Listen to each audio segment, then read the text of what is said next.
Master Jagmel Singh ਉਹ ਆਪਣੀ ਗੱਲਬਾਤ ਤੁਹਾਡੇ ਨਾਲ ਸਾਂਝੀ ਕਰਨਗੇ। ਆਓ ਜੀ। ਇਸ ਗੱਲ ਕਰਕੇ ਵੀ ਬਹੁਤ ਮਹੱਤਵਪੂਰਨ ਆ।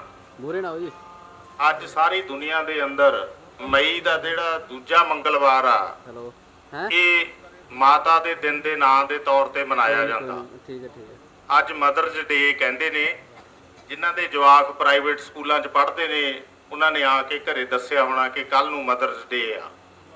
ਮਾਵਾਂ ਦਾ ਦਿਨ, ਮਾਵਾਂ ਦਾ ਰੋਲ ਇਸ ਸਮਾਜ ਵਿੱਚ ਬਹੁਤ ਮਹੱਤਵਪੂਰਨ ਆ।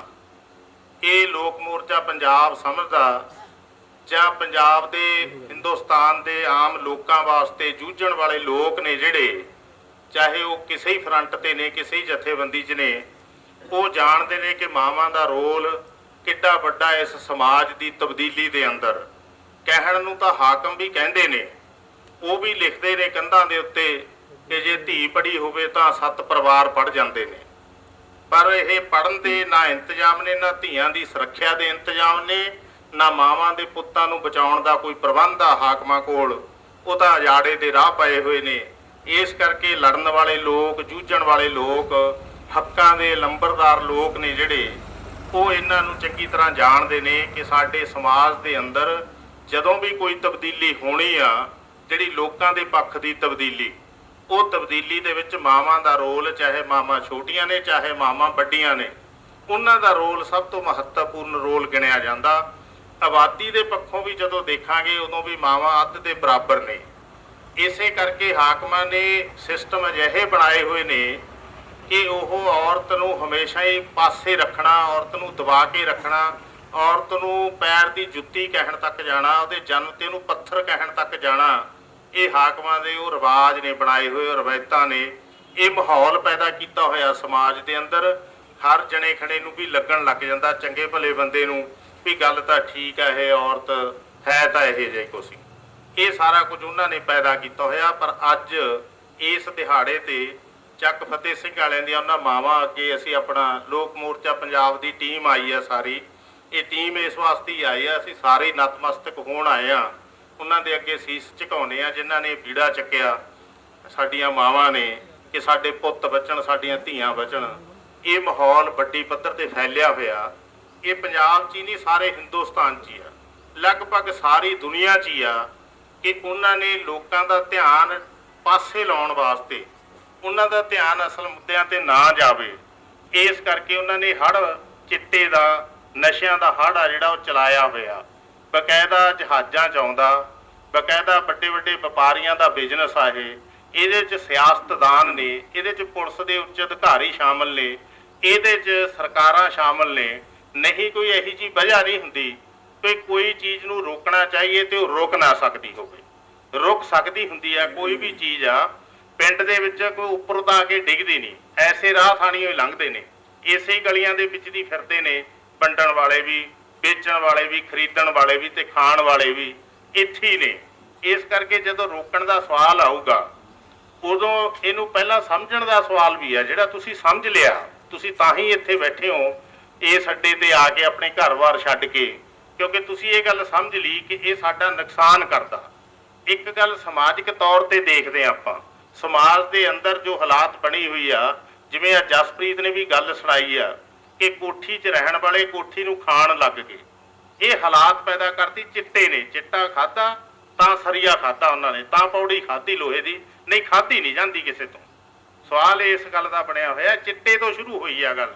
ਜੇ ਚਿੱਟਾ ਨਾ ਖਾਂਦੀ ਸਾਡੀ ਮਾਂ, ਜੇ ਚਿੱਟਾ ਨਾ ਖਾਂਦੇ ਉਹ 2 ਪੁੱਤ ਉਹਦੇ, ਸ਼ਾਇਦ ਉਹ ਕੋਠੀ ਬੰਗਲਾ ਬਣਿਆ ਰਹਿੰਦਾ। ਜਿਹੜੀ ਨਹੀਂ ਤਾਂ ਬੰਗਲੇ ਤਾਂ ਕੀ, ਜ਼ਮੀਨਾਂ ਤਾਂ ਕੀ, ਉੱਜੜਦਾ, ਸਭ ਕੁਝ ਉੱਜੜਦਾ। ਇੱਜ਼ਤਾਂ ਵੀ ਨਸ਼ਿਆਂ 'ਚ ਉੱਜੜਦੀਆਂ ਨੇ। ਇੱਜ਼ਤ ਵੀ ਨਹੀਂ ਰਹਿੰਦੀ ਨਸ਼ਾ ਖਾਣ ਵਾਲਿਆਂ ਦੇ, ਨਸ਼ਾ ਵਰਤਾਉਣ ਵਾਲਿਆਂ ਦੇ। ਨਸ਼ਾ ਐਸੀ ਚੀਜ਼ ਆ ਤੇ ਇਹ ਨਸ਼ਾ ਅਜਿਹੀ ਚੀਜ਼ ਆ ਜਿਹੜਾ ਇੱਕ ਵਾਰੀ ਬੁੱਲ੍ਹਾਂ ਨੂੰ ਲੱਗਿਆ ਮੁੜ ਕੇ ਸਰੀਰ ਦੇ ਕਿਸੇ ਵੀ ਹੱਡ 'ਚੋਂ, ਕਿਸੇ ਨਾੜ 'ਚੋਂ ਨਿਕਲਦਾ ਨਹੀਂ। ਇਹ ਉਹਦੀ ਜਾਨ ਲੈ ਗਈ, ਖਹਿੜਾ ਛੱਡਦਾ। ਨਸ਼ੇ ਤਾਂ ਹੋਰ ਬਥੇਰੇ ਨੇ, ਲੋਕ ਵਰਤਦੇ ਵੀ ਬਥੇਰਾ ਨੇ। ਕਈ ਨਸ਼ਿਆਂ ਤੋਂ ਲੋਕ ਤਾਕਤ ਦਾ ਕੰਮ ਵੀ ਲੈਂਦੇ ਰਹੇ ਨੇ, ਕਿਸੇ ਵੇਲਿਆਂ 'ਚ ਵਰਤਦੇ ਵੀ ਰਹੇ ਨੇ। ਹੁਣ ਵੀ ਬਹੁਤ ਸਾਰੇ ਨਸ਼ੇ ਅਜਿਹੇ ਹੋ ਸਕਦੇ ਆ। ਪਰ ਇਹ ਨਸ਼ਾ ਜਿਹੜਾ ਹਾਕਮਾਂ ਨੇ ਵਰਤਾਇਆ, ਕਹਿਣ ਨੂੰ ਕੋਈ ਕੁਝ ਕਹੀ ਚੱਲੇ, ਇਹ ਪਾਕਿਸਤਾਨ ਤੋਂ ਆਉਂਦਾ, ਇਹ ਹੱਦੋਂ ਬਾਹਰੋਂ ਆਉਂਦਾ, ਇਹਨੂੰ ਪਤਾ ਨਹੀਂ ਇੱਥੇ ਨੇੜੇ ਤੇੜੇ ਫੈਕਟਰੀਆਂ 'ਚ ਬਣਾਉਂਦਾ, ਇਹਨੂੰ ਕਾਂਗਰਸੀ ਬਣਾਉਂਦੇ ਨੇ, ਇਹਨੂੰ ਕਾਲੀ ਬਣਾਉਂਦੇ ਨੇ। ਕੋਈ ਵੀ ਇਸ ਹਮਾਮ 'ਚ ਢਕਿਆ ਹੋਇਆ ਨਹੀਂ ਹੈਗਾ, ਸਭ ਨੰਗੇ ਨੇ। ਸਭ ਦਾ ਪਤਾ ਕੌਣ ਕੌਣ ਕੀ ਕੀ ਕਰਦਾ, ਤੇ ਸਭ ਨੂੰ ਹੀ ਪਤਾ ਇਹ ਗੱਲ। ਐ ਨਹੀਂ ਕਿਸੇ ਇੱਕ ਬੰਦੇ ਨੂੰ ਪਤਾ, ਸਭ ਨੂੰ ਪਤਾ। ਇੱਥੇ ਅਖਬਾਰਾਂ 'ਚ ਖਬਰਾਂ ਚੱਲ ਚੁੱਕੀਆਂ ਨੇ। ਅਜੇ ਵੀ ਜੇਲ੍ਹ ਵਿੱਚ ਡੀਐਸਪੀ ਭੋਲਾ ਸਿੰਘ ਬੈਠਾ, ਜਗਦੀਸ਼ ਕਹਿੰਦੇ ਨੇ ਸ਼ਾਇਦ ਉਹਨੂੰ, ਉਹ ਬੈਠਾ ਅਜੇ ਵੀ। ਆ ਹੁਣ ਕੇਸ 'ਚ ਮਜੀਠੀਆ ਵੀ ਆ ਜਿਹੜਾ ਇਸ ਕੇਸ ਦੇ ਵਿੱਚ ਆ। ਸਾਰਿਆਂ ਨੂੰ ਜੱਗ ਜ਼ਾਹਰ ਪਤਾ ਕੌਣ ਵੇਚਦਾ, ਕਿਹਨੇ ਬੰਦਿਆਂ ਨੂੰ ਬੈਗ ਪਾਇਆ ਮੋਢਿਆਂ ਤੇ, ਸਾਡੀਆਂ ਕੁੜੀਆਂ ਦੇ ਤੇ ਸਾਡੀਆਂ ਬੁੜੀਆਂ ਦੇ, ਸਾਡੇ ਮੁੰਡਿਆਂ ਦੇ ਮੋਢਿਆਂ ਤੇ ਬੈਗ ਕਿਹਨੇ ਪਾਏ ਹੋਏ ਨੇ ਨਸ਼ੇ ਦੇ। ਇਹ ਕਿਸੇ ਤੋਂ ਲੁਕੀ ਹੋਈ ਗੱਲ ਨਹੀਂ ਹੈਗੀ। ਆਪਣੇ ਨਾ ਬਠਿੰਡੇ 'ਚ ਲੁਕੀ ਆ, ਨਾ ਚੱਕਾਂ 'ਚ ਲੁਕੀ ਆ, ਨਾ ਪੰਜਾਬ 'ਚ ਲੁਕੀ ਆ।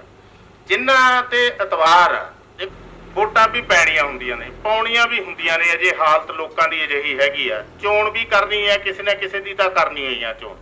ਲੋਕ ਜੋ ਜਿਹਨੂੰ ਚੰਗਾ ਸਮਝਦੇ ਉਹਨੂੰ ਮੂਹਰੇ ਲੈ ਆਉਂਦੇ ਨੇ, ਚੁਣਿਆ ਗਿਆ। ਪਰ ਫੇਰ ਵੀ ਜੇ ਧਰਨੇ ਲਾਉਣੇ ਪੈਂਦੇ ਨੇ ਲੋਕਾਂ ਨੂੰ, ਫਿਰ ਸਰਕਾਰ ਦਾ ਰੋਲ ਜਿਹੜੀ ਅੱਜ ਦੇ ਦੌਰ 'ਚ ਸਰਕਾਰਾਂ ਚੁਣਦੇ ਆ, ਉਹਦਾ ਕੋਈ ਰੋਲ ਹੈ ਇੱਥੇ? ਇਸ ਕੰਮ 'ਚ ਕੋਈ ਰੋਲ ਆ ਕੇ ਕੋਈ ਭਰੋਸਾ ਦਿਵਾ ਜੇ, ਇੰਨੀ ਗੱਲ ਨਾਲ ਤਾਂ ਪੂਰੀ ਨਹੀਂ ਪੈਂਦੀ ਹੈਗੀ। ਇਹ ਗੱਲ ਰੁਕਦੀ ਨਹੀਂ ਕਿਸੇ ਦੇ ਭਰੋਸੇ ਨਾਲ, ਕਿਸੇ ਦੇ ਸਟੇਜ ਤੋਂ ਖੜ ਕੇ ਐਲਾਨ ਕਰਨ ਨਾਲ, ਕਿਸੇ ਦੇ ਕਾਨੂੰਨ ਬਣਾਉਣ ਨਾਲ ਵੀ ਨਹੀਂ ਰੁਕਦੀ। ਜੇ ਕਾਨੂੰਨਾਂ ਦੇ ਵਿੱਚ ਹੀ ਕਿੰਨੀਆਂ ਮੋਹਰੀਆਂ ਨੇ, ਤੁਸੀਂ 5 ਗ੍ਰਾਮ ਤੋਂ ਵੱਧ ਪਾਉਣਾ ਹੀ ਨਹੀਂ, ਫਿਰ ਫਸਣਾ ਕਿਹਨੇ ਇੱਥੇ? ਜੇ ਤੁਸੀਂ ਫੜੇ ਹੋਏ ਬੰਦੇ ਦੀ ਪੈੜ ਚਾਲ ਪਿੱਛੇ ਨਹੀਂ ਜਾਣਾ, ਹਰ ਕੋਈ ਇਹ ਪਿੱਛੇ ਜਾਂਦਾ।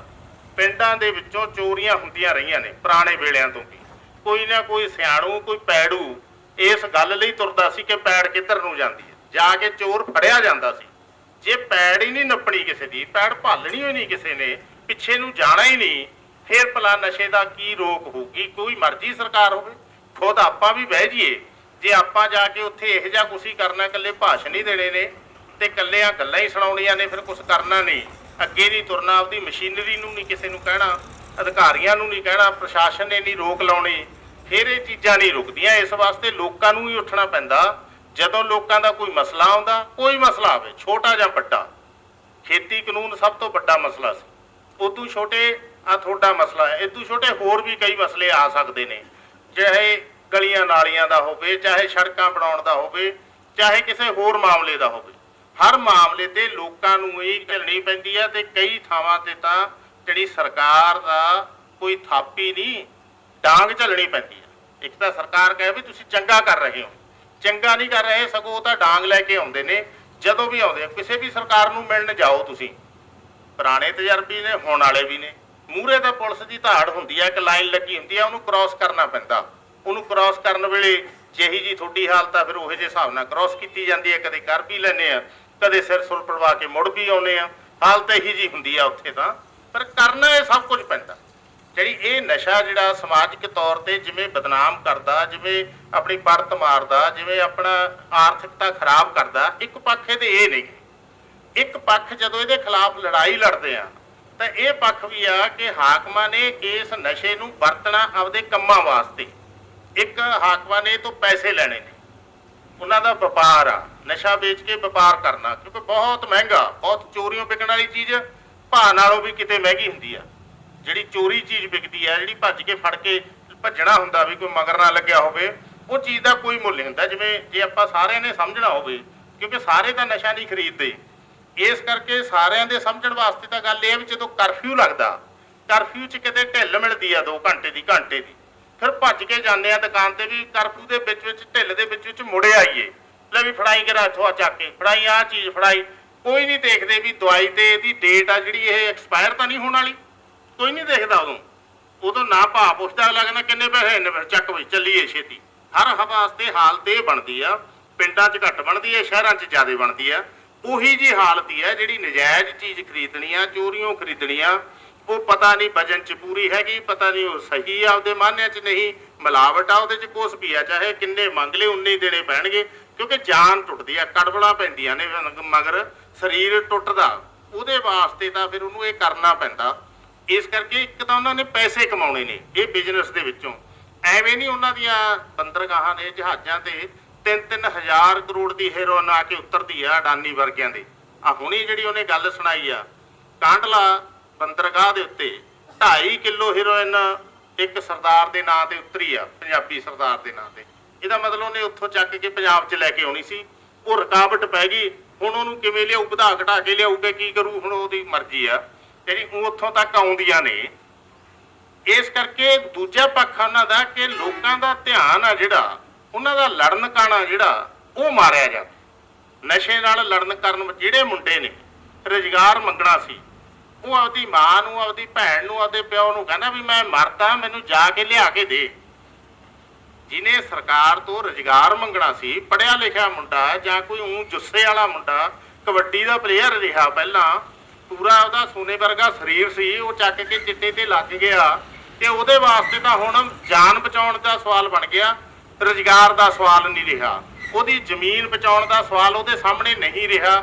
ਚਾਹੇ ਕੋਈ ਕੰਪਨੀ ਆ ਜੇ, ਚਾਹੇ ਸਰਕਾਰ ਸਿੱਧੀ ਆ ਜੇ, ਚਾਹੇ ਪੁਲਿਸ ਆ ਜੇ, ਉਹਦੀ ਜ਼ਮੀਨ ਖੋਹ ਸਕਦੇ ਨੇ। ਉਹ ਜ਼ਮੀਨ ਤੇ ਹੈ ਹੀ, ਕੋਈ ਕਰਨ ਜੋਗੇ ਨਹੀਂ, ਪਿਆ ਉੱਠ ਕੇ ਲੜਨ ਜੋਗੇ ਨਹੀਂ। ਸਰੀਰਕ ਤਾਕਤ ਉਹਦੀ ਖਤਮ ਹੋ ਗਈ, ਮਾਨਸਿਕ ਤਾਕਤ ਉਹਦੀ ਖਤਮ ਹੋ ਗਈ।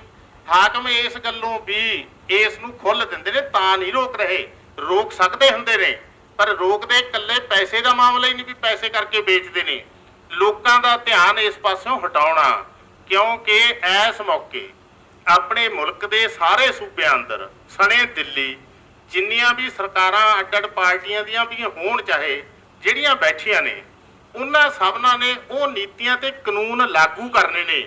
ਜਿਹੜੇ ਨੀਤੀਆਂ ਕਾਨੂੰਨ ਪਹਿਲੀਆਂ ਸਰਕਾਰਾਂ ਨੇ ਰਲ ਕੇ ਸਾਮਰਾਜੀ ਕੰਪਨੀਆਂ ਨਾਲ, ਉਹਨਾਂ ਦੀਆਂ ਸੰਸਥਾਵਾਂ ਨਾਲ, ਸੰਸਾਰ ਬੈਂਕ, ਕੌਮਾਂਤਰੀ ਮੁਦਰਾ ਕੋਸ਼, WTO, ਉਹਨਾਂ ਨਾਲ ਰਲ ਕੇ ਬਣਾਈਆਂ ਹੋਈਆਂ ਨੇ ਜਿਹੜੀਆਂ ਨੀਤੀਆਂ, ਜਿਹੜੀਆਂ ਲੋਕਾਂ ਕੋਲੋਂ ਹਰ ਚੀਜ਼ ਉਹ ਖੋਹਣੀ ਆ ਜਿਹੜੀ ਲੋਕਾਂ ਕੋਲੇ ਆ। ਜੇ ਲੋਕਾਂ ਕੋਲੇ ਏਕਾ ਤਾਂ ਏਕਾ ਖੋਣਾ, ਜੇ ਲੋਕਾਂ ਕੋਲੇ ਜ਼ਮੀਨ ਆ ਜ਼ਮੀਨ ਖੋਣੀ ਆ, ਜੇ ਲੋਕਾਂ ਕੋਲੇ ਰੁਜ਼ਗਾਰ ਆ ਰੁਜ਼ਗਾਰ ਖੋਣਾ ਉਹਨਾਂ ਨੇ, ਜੇ ਲੋਕਾਂ ਕੋਲੇ ਸਵੈਮਾਨ ਆ ਉਹਨਾਂ ਨੇ ਸਵੈਮਾਨ ਖੋਣਾ, ਜੇ ਲੋਕਾਂ ਕੋਲੇ ਮੜਕ ਆ ਉਹਨਾਂ ਨੇ ਮੜਕ ਖੋਣੀ ਆ, ਜੇ ਲੋਕਾਂ ਕੋਲੇ ਤਾਕਤ ਆ ਉਹਨਾਂ ਨੇ ਤਾਕਤ ਖੋਣੀ ਆ। ਹਰ ਚੀਜ਼ ਉਹ ਖੋਣੀ ਆ ਤਾਂ ਕਿ ਉਹ ਨੀਤੀਆਂ ਲਾਗੂ ਕੀਤੀਆਂ ਜਾਣ। ਨੀਤੀਆਂ ਉਹੀ ਨੇ, ਹਰ ਚੀਜ਼ ਉਹਨਾਂ ਨੂੰ ਸੰਭਾਉਣੀ ਆ। ਤੁਸੀਂ ਆ ਸਕੂਲ ਨੂੰ ਆਪਦੇ ਪਿੰਡ ਚੋਂ ਵੀ ਪੈਸੇ ਲਾਏ ਹੋਣਗੇ, ਸਰਕਾਰ ਨੇ ਜਿਹੜੀ ਗ੍ਰਾਂਟ ਦਿੱਤੀ ਉਹ ਵੀ ਆਪਣੇ ਹੀ ਪੈਸੇ ਸੀ, ਸਰਕਾਰ ਦੇ ਤਾਂ ਕੋਈ ਪੈਸਾ ਨਹੀਂ ਹੁੰਦਾ। ਸਰਕਾਰ ਦੇ ਜਿੰਨੇ ਨੁਮਾਇੰਦੇ ਚੁਣੇ ਜਾਂਦੇ ਨੇ ਉਹ ਤਾਂ ਖਜ਼ਾਨੇ ਚੋਂ ਪੈਸੇ ਲੈਂਦੇ ਨੇ, ਸਗੋਂ ਟੈਕਸ ਵੀ ਉਹ ਆਪਦੇ ਪੱਲਿਓਂ ਨਹੀਂ ਭਰਦੇ, ਉਹ ਵੀ ਆਪਣੇ ਪੈਸੇ ਚੋਂ ਭਰਦੇ ਨੇ। ਆਪਣਾ ਹੀ ਪੈਸਾ ਆਪਾਂ ਹਰ ਰੋਜ਼ 35 ਰੁਪਏ ਤਾਂ ਸਿੱਧੇ ਦਿੰਨੇ ਆ ਸਰਕਾਰ ਨੂੰ, ਹਰ ਬੰਦਾ, ਅੱਜ ਜੰਮਿਆ ਹੋਇਆ ਵੀ, ਅੱਜ ਮਰਨ ਵਾਲਾ ਵੀ।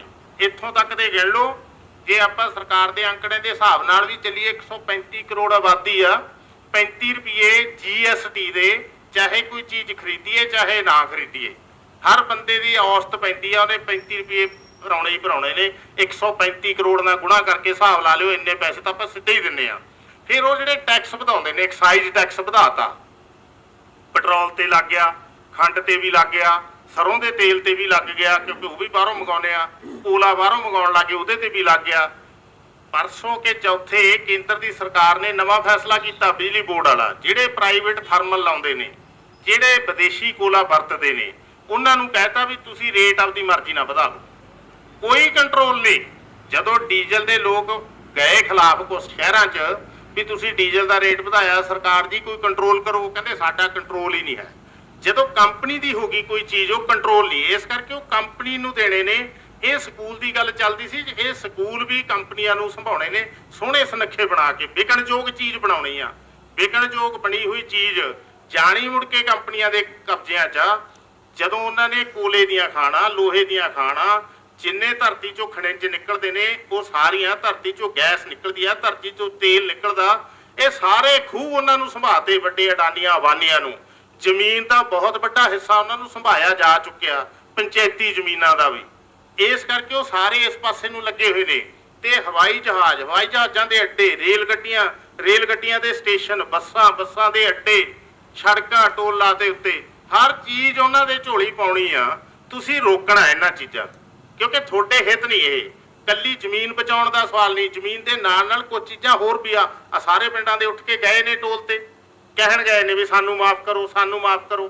ਕਿਸੇ ਪਿੰਡ ਦੀ ਅਜੇ ਇਹ ਆਵਾਜ਼ ਨਹੀਂ ਉੱਠੀ ਜਿਹੜੀ ਅਸੀਂ ਚਾਹੁੰਦੇ ਆ ਉੱਠਣੀ ਚਾਹੀਦੀ ਆ। ਇਹਨੂੰ ਸਾਰੇ ਨੂੰ ਚੱਕ ਕੇ ਪਰਾਂ ਮਾਰੋ ਨਾ। ਇਹ ਸੜਕ ਸਾਡੀ ਆ, ਸੜਕ ਤੇ ਪੈਸਾ ਸਾਡਾ ਲੱਗਿਆ, ਜ਼ਮੀਨਾਂ ਸਾਡੀਆਂ ਨੇ, ਤੇ ਇਹ ਕਿੱਥੋਂ ਲਿਆ ਕੇ ਬਿਠਾਦੇ ਤੁਸੀਂ ਜਿਹੜੇ ਲੰਘਣ ਵੇਲੇ ਹਰ ਵੇਲੇ ਦੁੱਗਣੇ ਪੈਸੇ ਕਰੀ ਜਾਂਦੇ ਨੇ। ਇਹ ਠਾਓ ਇਹਨਾਂ ਨੂੰ, ਇਹ ਡਿਮਾਂਡ, ਇਹ ਮੰਗ ਉੱਠਣੀ ਚਾਹੀਦੀ ਆ। ਇਹ ਉੱਠੂਗੀ ਕਿਸੇ ਵੇਲੇ, ਇਹ ਵੀ ਉੱਠੂਗੀ। ਅੱਜ 15 ਕਿਲੋਮੀਟਰ ਵਾਲਾ ਹਰ ਕੋਈ ਕਹਿੰਦਾ ਮੇਰੇ ਪਿੰਡ ਨੂੰ ਫ੍ਰੀ ਕਰ ਦਿਓ, ਉਹ ਕਰੀ ਵੀ ਜਾਂਦੇ ਨੇ, ਵਿੱਚ ਵਿੱਚ ਲੜ ਲੁੜ ਕੇ ਵੀ ਲੰਘ ਜਾਂਦੇ ਨੇ। ਤੁਹਾਡੇ ਝੰਡੇ ਨੂੰ ਤਾਂ ਉਹੀ ਪ੍ਰਵਾਨਗੀ ਆ, ਤੇ ਤੁਹਾਡਾ ਝੰਡਾ ਲੱਗਿਆ ਚਾਹੇ ਵਿੱਚ ਕਿਸਾਨ ਯੂਨੀਅਨ ਵਾਲੇ ਨਾ ਵੀ ਹੁਣ ਝੰਡਾ ਲੱਗਿਆ ਹੋਵੇ ਤਾਂ ਵੀ ਡੰਡਾ ਚੱਕ ਦਿੰਦੇ ਨੇ। ਉਹ ਮਾਹੌਲ ਇਹੋ ਜਿਹਾ।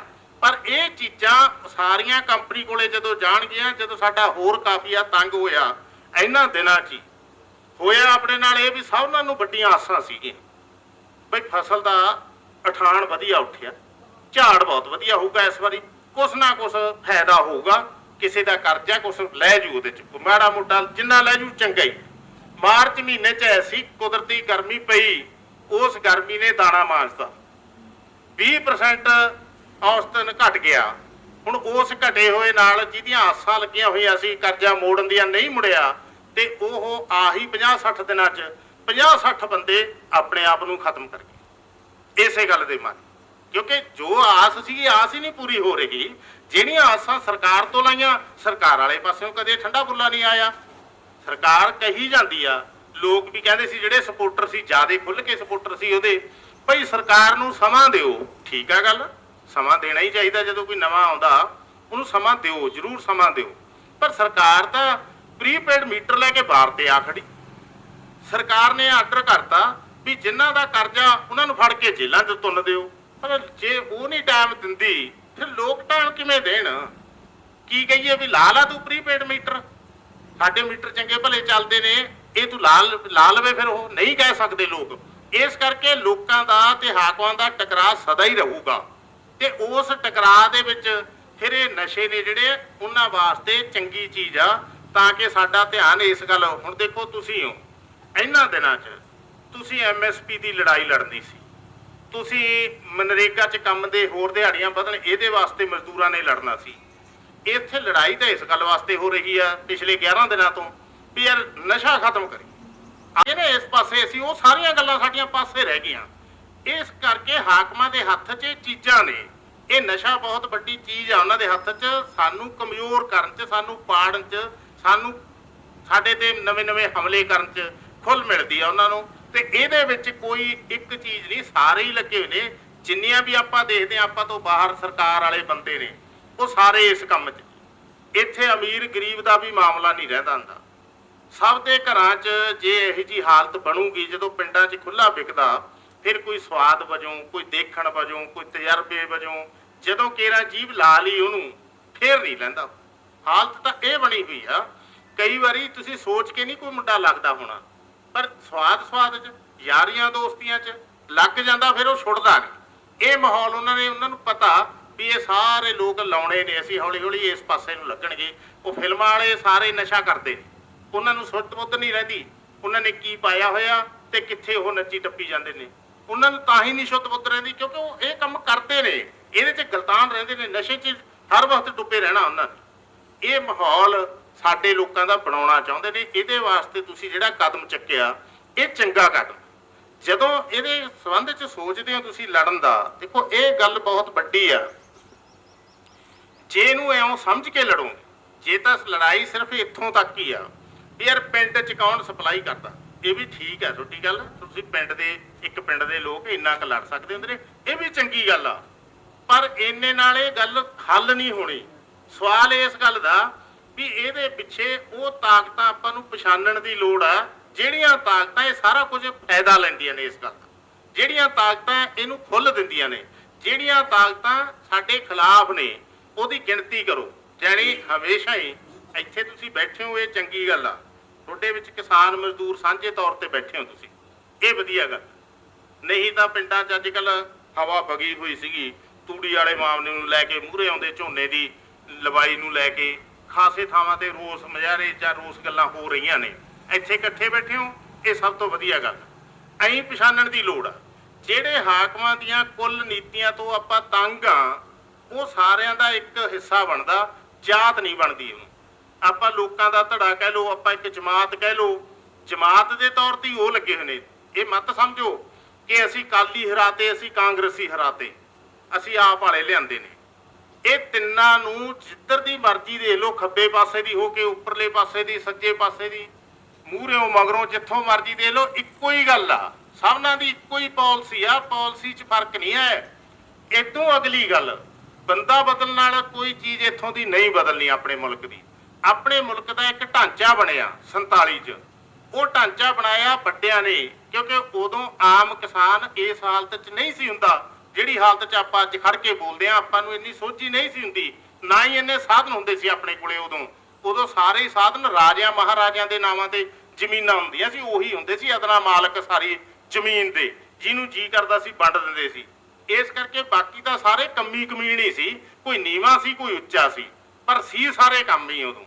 ਇਸ ਕਰਕੇ ਉਹ ਸਾਰੇ ਹਿੱਸੇ ਜਿਹੜਾ ਕਾਨੂੰਨ ਉਹਨਾਂ ਨੇ ਬਣਾਇਆ ਉਹ ਰਾਜਿਆਂ ਮਹਾਰਾਜਿਆਂ ਦੇ ਨੁਮਾਇੰਦਿਆਂ ਨੇ ਬਣਾਇਆ, ਤੇ ਉਹ ਕਾਨੂੰਨ ਦੇ ਮੁਤਾਬਕ ਪ੍ਰਬੰਧ ਚੱਲਦਾ। ਆਪਣਾ ਪ੍ਰਬੰਧ ਬੰਦੇ ਮੁਤਾਬਕ ਨਹੀਂ ਚੱਲਦਾ, ਪ੍ਰਬੰਧ ਬੰਦੇ ਨੂੰ ਚਲਾਉਂਦਾ ਜਿਹੜਾ ਉਸ ਕੁਰਸੀ ਤੇ ਬਹਿ ਗਿਆ। ਦੇਖੋ ਕਿੰਨੀਆਂ ਨੇ 30-35 ਸਾਲਾਂ ਦੀਆਂ ਕੈਸਟਾਂ ਨੇ, ਹਰੇਕ ਕੈਸਟ ਦੇ ਵਿੱਚ ਭਗਵੰਤ ਮਾਨ ਦਾ ਕੋਈ ਲੋਕ ਪੱਖੀ ਸੁਨੇਹਾ, ਹਰੇਕ ਕੈਸਟ ਦੇ ਵਿੱਚ ਹੀ ਉਹਨੇ ਕੋਈ ਨਾ ਕੋਈ ਐਸੀ ਟਿੱਪਣੀ ਕੀਤੀ ਆ ਪੜ੍ਹਨ ਵਾਲੇ ਮੁੰਡਿਆਂ ਬਾਰੇ, ਪੜ੍ਹਾਉਣ ਵਾਲੇ ਅਧਿਆਪਕਾਂ ਬਾਰੇ, ਬੇਰੁਜ਼ਗਾਰਾਂ ਬਾਰੇ, ਕਿਸਾਨਾਂ ਬਾਰੇ, ਮਜ਼ਦੂਰਾਂ ਬਾਰੇ, ਦੁਕਾਨਦਾਰਾਂ ਬਾਰੇ, ਬਾਣੀਆਂ ਬਾਰੇ, ਜੱਟਾਂ ਬਾਰੇ। ਜੋ ਟਕਰਾਅ ਨੇ, ਜੋ ਚੀਜ਼ਾਂ ਨੇ, ਲੋਕ ਪੱਖੀ ਚੀਜ਼ਾਂ ਉਹਨੇ ਕੀਤੀਆਂ 30-35 ਸਾਲ। ਉਹਨੂੰ ਕੱਲੀ ਕੱਲੀ ਨਬਜ਼, ਕੱਲੀ ਕੱਲੀ ਗੱਲ ਦਾ ਪਤਾ, ਪਰ ਉਹ ਤੋਂ ਹੋ ਕਿਉਂ ਨਹੀਂ ਰਿਹਾ ਕੁਛ। ਜੇ ਰੇਤੇ ਨੂੰ ਰੋਕਣ ਦਾ ਸਵਾਲ ਸੀ ਵੀ ਅਸੀਂ ਮਾਫੀਆ ਰੋਕਾਂਗੇ, ਖਨਨ ਰੋਕਾਂਗੇ, 4200 ਵਾਲੀ ਟਰਾਲੀ ਪਰਸੋਂ ਬਠਿੰਡੇ 16000 ਦੀ ਵਿਕੀ ਆ ਰੇਤੇ ਦੀ। ਹੁਣ ਇਹ ਤਾਂ ਪਤਾ ਹੈ ਵੀ ਜੇ ਇਹਨੂੰ ਕੰਟਰੋਲ ਨਹੀਂ ਹੋ ਸਕਦੀ ਗੱਲ, ਇਹ ਕਿਸੇ ਇੱਕ ਦਾ ਮਾਮਲਾ ਤਾਂ ਹੈ ਨਹੀਂ, ਇਹ ਤਾਂ ਮਾਮਲਾ ਸਾਰਿਆਂ ਦਾ। ਜੇ ਮਤਲਬ ਤੁਸੀਂ ਦਿੱਲੀ ਗਏ ਹੋ ਪ੍ਰਧਾਨ ਮੰਤਰੀ ਨੂੰ ਮਿਲਣ, ਨਾਲ ਹੀ ਤੁਹਾਡੇ ਚਿੱਠੀ ਆ ਗਈ ਵੀ ਪ੍ਰੀਪੇਡ ਮੀਟਰ ਲਾਓ, ਮੀਟਰਾਂ ਵਾਲਾ ਟਰੱਕ ਆ ਗਿਆ ਭਰ ਕੇ ਨਾਲ, ਤੇ ਤੁਸੀਂ ਮੁਲਾਜ਼ਮਾਂ ਨੂੰ ਕਹਤਾ ਲਾਉਣ ਚੜ ਜਾਓ। ਵੀ ਫੇਰ ਪਹਿਲਿਆਂ ਨਾਲੋਂ ਫਰਕ ਕਿੱਥੇ ਪੈ ਗਿਆ, ਕਿਹੜੀ ਗੱਲ 'ਚ ਪੈ ਗਿਆ ਫਰਕ? ਜੇ ਕੋਈ ਮੰਗਣ ਜਾਂਦਾ, ਰੁਜ਼ਗਾਰ ਮੰਗਦਾ, ਤੁਸੀਂ ਕਿਹਾ ਹੋਇਆ, ਉਹ ਮੰਗਣ ਗਏ ਨੇ, ਤੁਸੀਂ ਡਾਂਗਾ ਮਾਰੀਆਂ ਉਹਨਾਂ ਦੇ, ਇਹ ਫਰਕ ਕਿੱਥੇ ਆ? ਵੀ ਇਹ ਤਾਂ ਪਹਿਲੀਆਂ ਸਰਕਾਰਾਂ ਵੇਲੇ ਵੀ ਐਂ ਹੁੰਦਾ ਸੀ। ਯਾਨੀ ਫਰਕ ਨਹੀਂ ਰਹਿਣਾ, ਕਿਉਂਕਿ ਸਰਕਾਰ ਜਿਹੜੀ ਇਹ ਕੱਚੀ ਸਰਕਾਰ ਆ, ਜਿਹੜੀ ਸਾਨੂੰ ਉਹਨਾਂ ਨੇ ਲਾਲਚ ਦਿੱਤਾ ਵੀ ਤੁਸੀਂ 5 ਸਾਲਾਂ ਬਾਅਦ ਬਦਲ ਲਓ, ਕੱਢ ਲਓ ਗੁੱਸਾ ਜਿਹਦੇ ਖਿਲਾਫ ਮਰਜ਼ੀ।